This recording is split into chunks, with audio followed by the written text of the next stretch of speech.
ما به صفت شهروند از آتش بس سه روزه گروه طالبان استقبال میکنم و این به ما نشان میتونه که اینا به یک صلح دائمی آماده شدن و امیدوار هستیم که این صلح و این آتش بس دائمی باشه و صلح در کشور ما برقرار شود. ما تشکر میکنیم از گروه طالبان که در روزهای عید آتش بس اعلان کردن و ما آرزو داریم که آتش بس از اینا دائمی باشه تا ما بتونیم یک کشور صلح و ترقی داشته باشیم.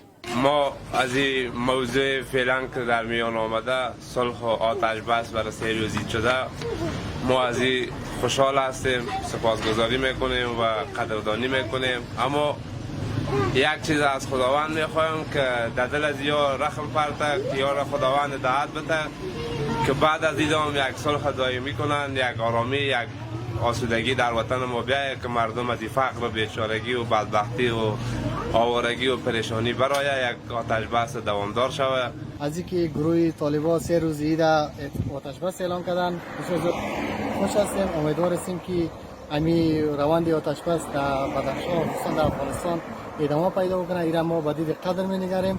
امیدوار هستیم که در وطن ما یک صلح، ثبات، آرامی و آسودگی برقرار شود. طالبان در 3 روز عید آتش بس کردن، ما خیلی از این کارشون استقبال میکنیم. خیلی جای افتخار است و واقعا که خیلی جای خرسندی است. در حال در 3 روز عید میتونن که وطندارا یا مردم افغانستان در یک فضای صلح بتونن از عید تجلیل کنن و ما شاید خیلی مشکلات ها، خیلی حملات خونین طالبان قبل در ماه مبارک رمضان بودن که بیش از 1000 نفر جان باختن و زخمی هم شدن و امیدوارم که در این پروسه آتش بسی که در 3 روز عید کردین امید است که بعد از عید هم به طور دائم یعنی که آتش بس کنن تا مردم رو بتونن در یک فضای صلح و صمیمانه زندگی خود به پیش ببرن.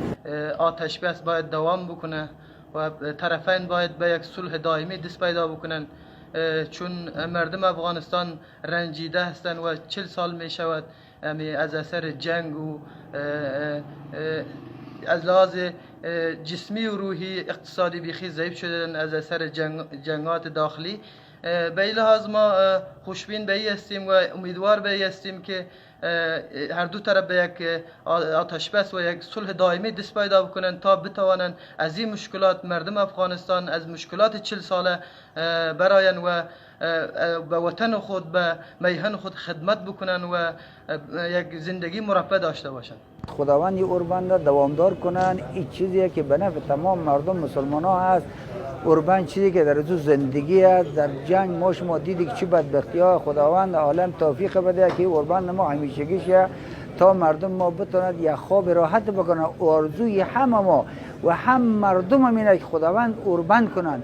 مردم از جنگ خسته شدن، بدبخت شدن، عریان شدن.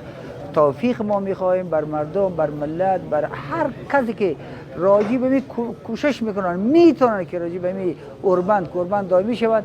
ما تشکر میکنیم از خداوند توفیق بدن و ما واقعا خوشبین هستیم و با امید از که این آتش بس یک گام باشد به صلح پایدار در کشور ایزمان افغانستان و ما خواهان یک آتش بس دائمی هستیم و تا باشد که دیگر ما شاهد خشونت و جنگ ها در افغانستان نباشیم.